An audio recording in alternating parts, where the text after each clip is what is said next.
Mi madre me obligó a firmar un préstamo de 45,000 y dijo que era una ayuda familiar. No sabía que yo había grabado todo. Cuando el banco revisó la prueba legal y llamó a casa. Mi vida se salió de control el día en que mi mamá me llamó a la sala con ese tono que usa cuando ya decidió lo que quiere y solo está buscando la manera de obligarte a que estés de acuerdo. Yo venía de trabajar, estaba cansado y solo quería tirarme en mi cuarto, pero ella estaba parada junto a la mesa como si estuviera por anunciar una tragedia nacional. Me dijo que necesitaba que la acompañara al banco porque, según ella, había un trámite pendiente para un apoyo familiar y que solo tenían que confirmar que yo vivía en la misma casa.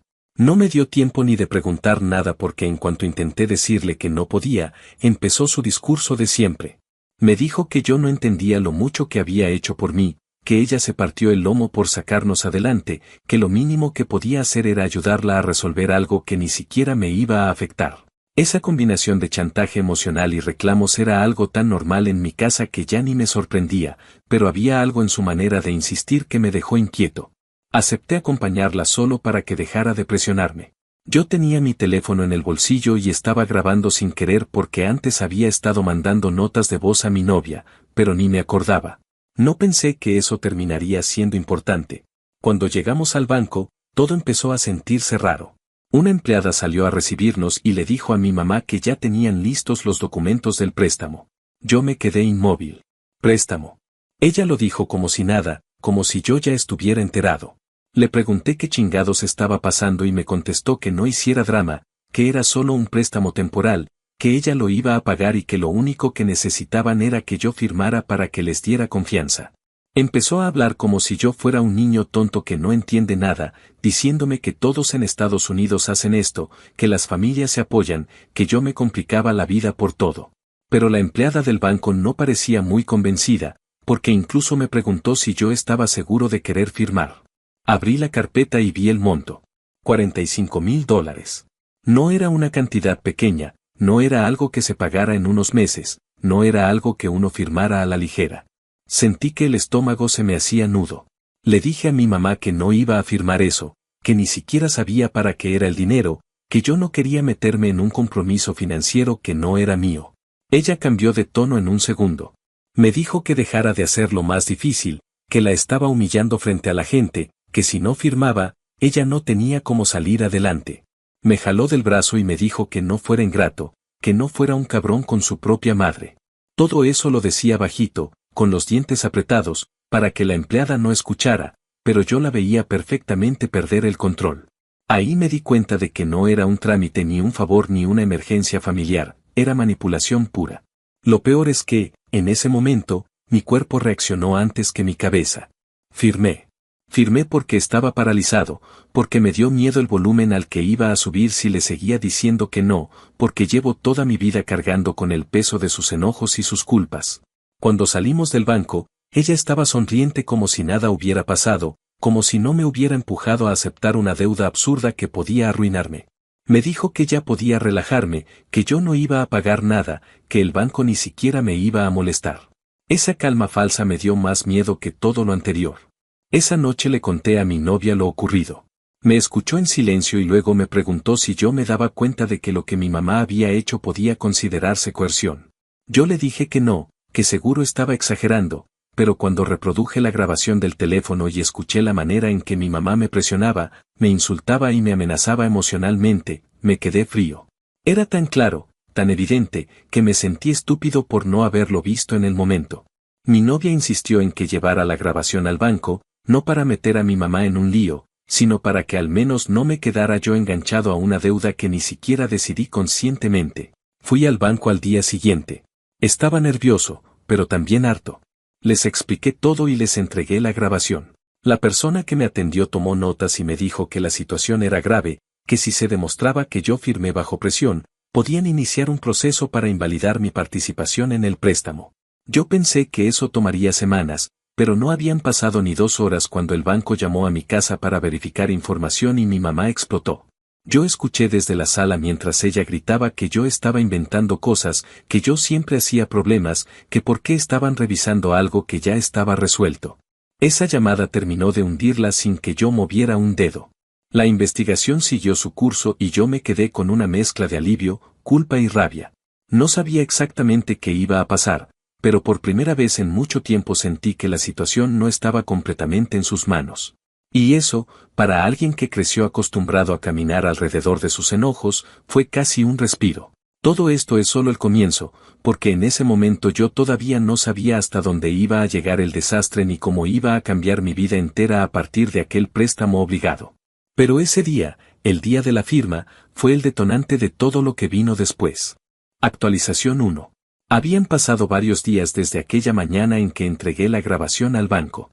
Todo ese tiempo transcurrió como si estuviera viviendo dentro de una burbuja donde cada cosa que hacía se sentía a medias, como si no pudiera concentrarme por completo en nada. Me levantaba para trabajar, pero la mitad del tiempo mi mente regresaba al sonido de la voz de mi mamá presionándome, o al recuerdo de su rostro cuando la empleada del banco preguntó si yo estaba seguro de querer firmar. Cuando comía, apenas sentía el sabor. Cuando intentaba dormir, mi cabeza seguía generando escenarios horribles en los que el banco decidía no ayudarme o, peor aún, donde yo terminaba siendo responsable de una deuda enorme porque una firma hecha bajo presión igual podía ser válida. Fue un periodo confuso, en el que incluso hablar con mi novia se sentía raro porque yo no quería sonar desesperado, pero tampoco quería pretender que estaba tranquilo. Era como si hubiera estado sosteniendo la respiración desde el día del préstamo y todavía no pudiera inhalar de nuevo. El salto de tiempo vino cuando el banco por fin me llamó. Era un día cualquiera y yo estaba comiendo algo rápido en la cocina. El teléfono sonó y vi el número del banco en la pantalla. Me quedé inmóvil unos segundos antes de contestar. La persona del otro lado me explicó que ya habían revisado la grabación, mis declaraciones y la documentación del préstamo, y que habían tomado una decisión respecto a mi participación. Me dijo que el banco había determinado que existían elementos suficientes para considerar mi firma como resultado de presión emocional significativa, y que, debido a eso, yo quedaba oficialmente liberado del préstamo. Escuchar esas palabras fue como si alguien me quitara un peso enorme de la espalda. En apenas unos segundos sentí una mezcla de alivio y cansancio tan fuerte que tuve que apoyarme en la mesa para no quedarme sentado en el piso. Me agradecieron haber reportado la situación y me dijeron que el banco iniciaría una revisión interna para determinar si el comportamiento de mi mamá constituía una práctica riesgosa para futuras solicitudes. Yo colgué la llamada sin saber si reír, llorar o simplemente dejar que el silencio hiciera lo suyo. La tranquilidad no duró mucho porque, en cuanto salí de mi cuarto para servirme agua, mi mamá estaba parada en el pasillo con el teléfono en la mano y el rostro completamente desfigurado por la furia. No tenía idea de que el banco ya le había notificado la cancelación de mi firma. Apenas me vio, empezó a gritar, no desde la duda o la frustración, sino desde un enojo crudo que parecía venir de un lugar muy oscuro dentro de ella. Dijo que yo la había traicionado, que era un desagradecido, que seguro había inventado cosas para hacerla quedar mal y que el banco solo me creía porque la sociedad estaba llena de gente cobarde que no sabía lidiar con madres fuertes. Mientras hablaba, no dejaba de caminar de un lado a otro como si no pudiera contener la rabia en el cuerpo. Intenté decir algo, explicarle que yo no había inventado nada, que la grabación hablaba por sí sola, pero cada vez que abría la boca ella se interrumpía para subir el volumen más y más. En algún punto empezó a llorar, pero no era un llanto real, era ese tipo de llanto exagerado que usa cuando quiere que yo me sienta culpable. No funcionó esta vez. Intentó convencerme de que la investigación del banco era una exageración, que esas cosas nadie las toma en serio, que yo había armado un escándalo por algo que incluso ella podía arreglar más adelante. Me dijo que yo no entendía cómo funcionaba la vida adulta, que era normal que las familias se apoyaran de esa forma, que yo me estaba comportando como un niño que no sabe lo que cuesta sobrevivir en este país. Era impresionante cómo en cuestión de minutos pasó de estar furiosa a hacerse la víctima, luego a la manipulación emocional y después al desprecio. La vi cambiar de máscara tantas veces que, por primera vez en mi vida, no sentí miedo ni culpa, sino una distancia enorme. Era como estar viendo a alguien extraño, alguien a quien ya no reconocía por completo. El golpe más duro para ella llegó unos días después, cuando el banco le envió una carta explicando que, debido al reporte que yo había presentado y a la evidencia de presión emocional, quedaba registrada como persona de riesgo para futuros préstamos. No era algo que la llevara a la cárcel ni nada parecido, pero sí significaba que la iban a mirar con lupa en cada trámite financiero. Cuando abrió la carta, la escuché respirar como si le hubieran vaciado un balde de agua helada. Mis hermanos no viven aquí, Pero uno de ellos llamó justo ese día y ella le contó todo diciendo que yo había arruinado la estabilidad de la familia. Mi hermano me escribió después para preguntarme qué había pasado realmente y, cuando le expliqué con calma lo ocurrido, solo respondió que él llevaba años esperando que algo así saliera a la luz porque ella siempre había mostrado tendencias manipuladoras, solo que esta vez las llevó demasiado lejos. A partir de ese momento, la vibra en la casa se volvió insoportable. Mi mamá no podía aceptarlo y empezó a tratarme como si yo fuera un intruso. Me hacía comentarios pasivo-agresivos durante el desayuno, dejaba puertas cerradas de golpe cuando yo pasaba por el pasillo. Me ignoraba durante horas y luego aparecía justo para hacerme sentir que la estaba lastimando a propósito. Todo era una montaña rusa emocional en la que ella siempre terminaba colocándose como la víctima. Sin embargo, en el fondo yo notaba algo más, miedo. Ella sabía que había cruzado una línea muy seria y que esta vez no iba a poder arreglarlo con un drama o un sermón. El banco tenía pruebas, palabras textuales saliendo de su propia boca, y no había manera de que borrara eso. Una tarde escuché cómo hablaba con una amiga suya por teléfono. Estaba llorando, diciendo que su propio hijo la había hundido y que ahora no sabía qué hacer porque el banco no iba a confiar en ella nunca más. La amiga intentó consolarla, pero incluso desde mi cuarto se notaba que no le creía del todo. Ella contó la historia como si yo hubiera actuado sin razón alguna, como si me lo hubiera sacado de la manga, como si yo hubiera buscado arruinarla por deporte. Fue extraño escucharlo. Por mucho tiempo acepté sus versiones distorsionadas de la realidad porque era más fácil que enfrentar la verdad. Pero en ese momento me di cuenta de que no podía seguir viviendo bajo la sombra de una persona que necesitaba mentir para no enfrentar las consecuencias de sus actos. Así fue como la primera etapa de este conflicto terminó y, aunque yo había quedado libre del préstamo, algo dentro de mí sabía que lo peor todavía no llegaba. Las cosas ya no podían volver a ser como antes. Ella no iba a aceptar la responsabilidad ni a cambiar su manera de tratarme, y yo tampoco estaba dispuesto a seguir cargando con la culpa de una vida entera de manipulación. Ese fue el verdadero inicio del punto de quiebre, y aunque no lo sabía en ese momento, la situación iba a escalar de una manera que jamás imaginé. Actualización 2. Había pasado alrededor de un mes desde que el banco me liberó oficialmente del préstamo y desde que mi mamá recibió la notificación de que su comportamiento quedaba registrado como riesgoso para futuras solicitudes. Durante ese tiempo, la casa se transformó en un espacio donde el aire se sentía pesado, donde cualquier palabra podía detonar un pleito y donde cada día era más evidente que yo ya no pertenecía ahí. El salto de tiempo no trajo calma, sino una acumulación lenta de tensiones que no parecían ir a ningún lado.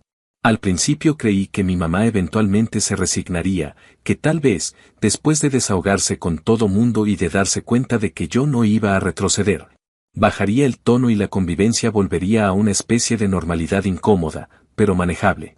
Eso nunca ocurrió.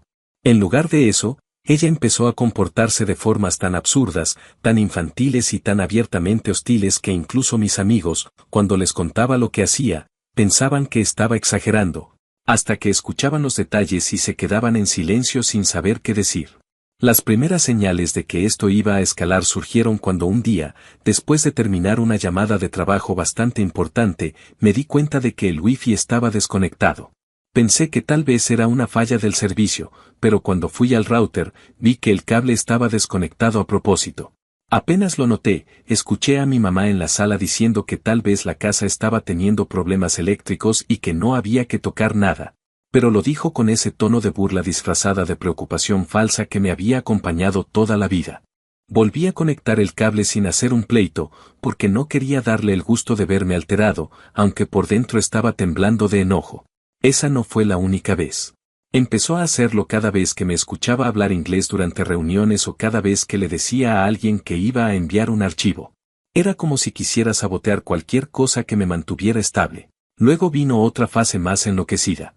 De pronto, objetos míos empezaron a desaparecer, mis audífonos, un cinturón, la llave extra de mi carro, una chaqueta que había dejado colgada en mi closet. No eran cosas de valor altísimo, pero sí cosas que uso a diario. Cada vez que preguntaba si había visto algo, ella respondía con completa indiferencia, diciendo que yo siempre perdía todo, que seguramente lo había dejado tirado en cualquier lado, que no la involucrara en mis desórdenes.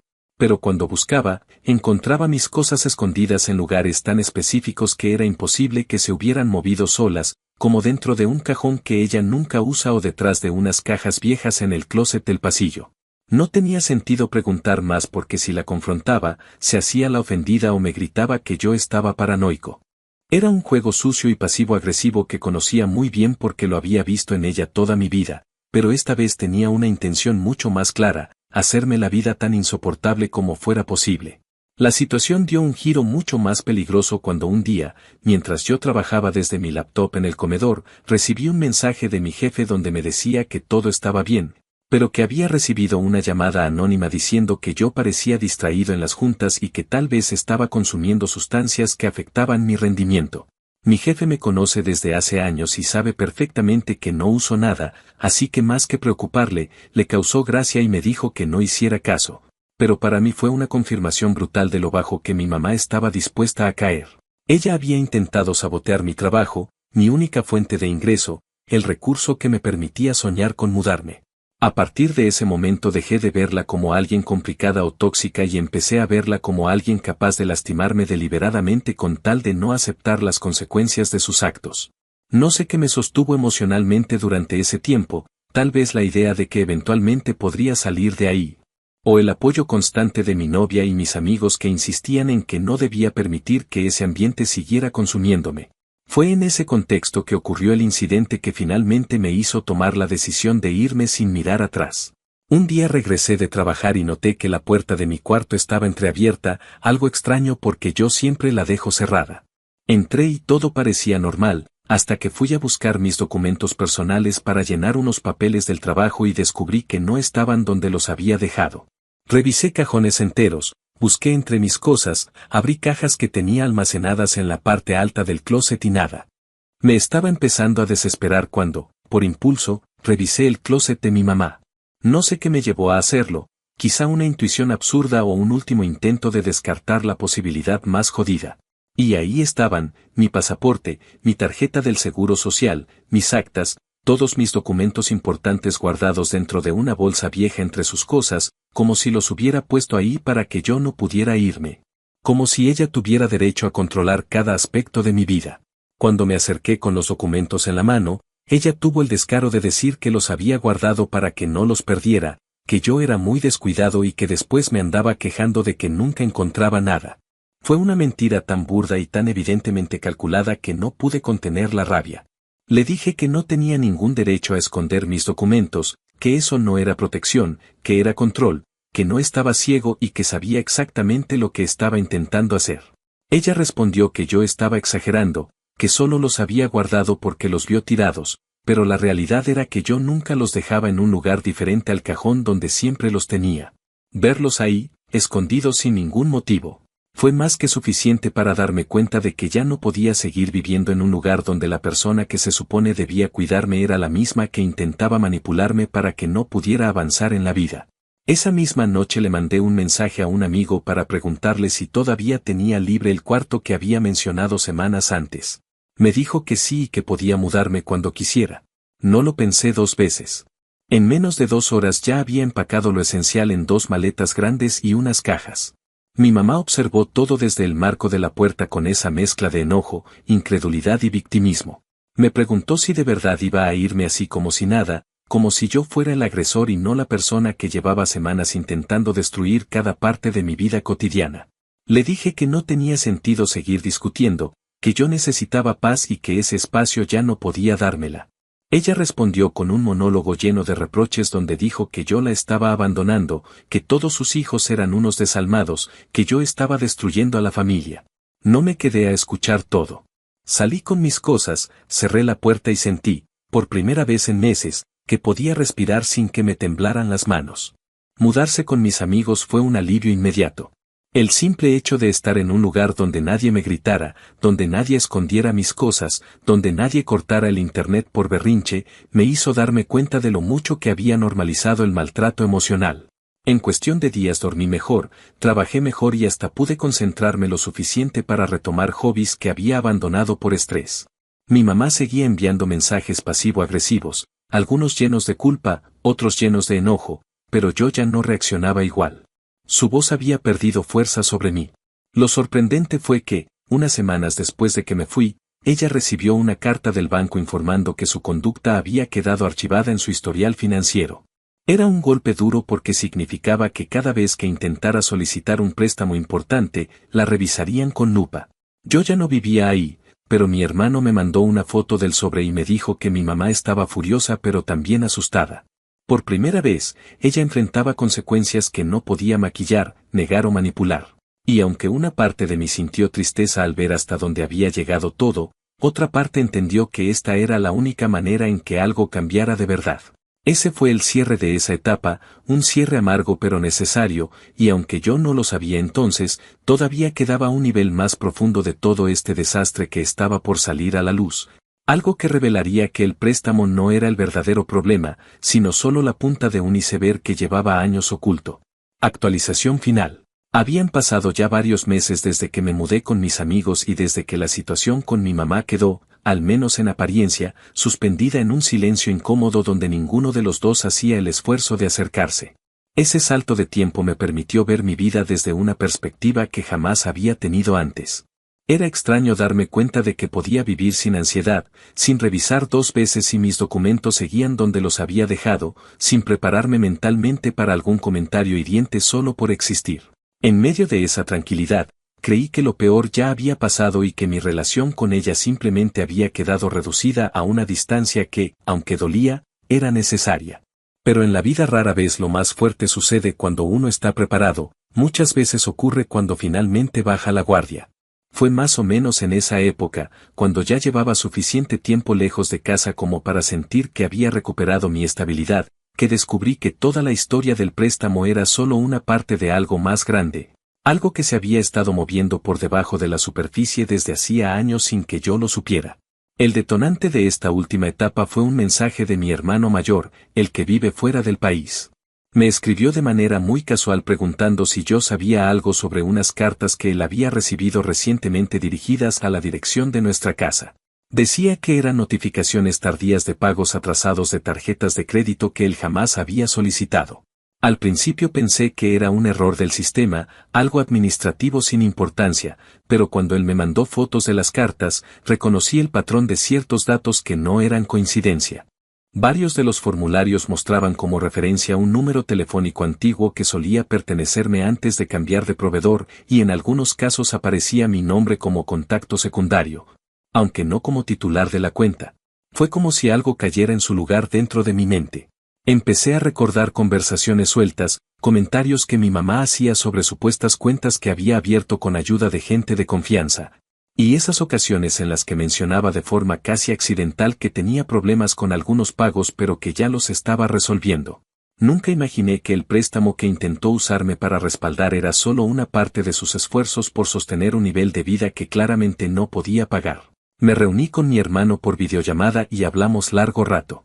Él me dijo que había estado revisando desde que recibió aquellas cartas y que había descubierto que las tarjetas en cuestión llevaban años activas. No estaban a su nombre, pero sí usaban información vinculada a nuestra dirección y en algunos casos la marcaban como domicilio alterno mío. Era evidente que mi mamá había estado jugando con fuego desde hacía tiempo, abriendo líneas de crédito usando direcciones, referencias y detalles personales de sus propios hijos para tener acceso a dinero que no podía obtener directamente. Lo que hizo conmigo no fue un momento aislado de desesperación, sino la continuación de una conducta que llevaba años escalando sin control. Sentí una mezcla de rabia, decepción y una tristeza que me cayó como un golpe directo al pecho. Todo el teatro del préstamo no era un error de juicio, no era un impulso, no era una equivocación emocional, era parte de un sistema que ella misma había armado y sostenido sin importarle a quien perjudicaba en el proceso. La situación se volvió más real cuando mi hermano decidió contactar a las instituciones que le habían enviado las cartas. Él explicó que no residía en Estados Unidos desde hace años y que jamás había solicitado tarjetas con ellos. Al parecer, esas conversaciones internas entre bancos y agencias financieras desencadenaron una revisión mucho más amplia. Lo que había empezado como un préstamo cuestionable se transformó, en pocas semanas, en la evaluación completa del comportamiento financiero de mi mamá. Ella, sin saberlo, había llamado la atención de varias entidades, y una vez que empezaron a revisar, todo salió a la luz. Un día recibí una llamada de mi hermano. Me dijo que le habían confirmado que la razón por la que le estaban enviando notificaciones era porque, al revisar las inconsistencias del préstamo fallido en el que mi mamá había intentado involucrarme, otras instituciones comenzaron a verificar cuentas asociadas a nuestra dirección. Y ahí es donde encontraron las irregularidades. La magnitud del desastre superó por mucho lo que yo imaginaba. Mi mamá había estado solicitando tarjetas usando direcciones antiguas, teléfonos viejos y nombres que no eran falsos, pero tampoco autorizados por las personas involucradas. No estaba robando identidades directamente, pero sí estaba jugando con información personal ajena de una manera peligrosamente cercana a eso. Aunque no había cometido un delito claro que la pusiera en riesgo legal inmediato. Sí había acumulado suficientes señales de comportamiento irresponsable y riesgoso como para que su historial crediticio terminara prácticamente destruido. Mi hermano, que siempre había sido más distante emocionalmente, me dijo algo que jamás había dicho en voz alta, según él.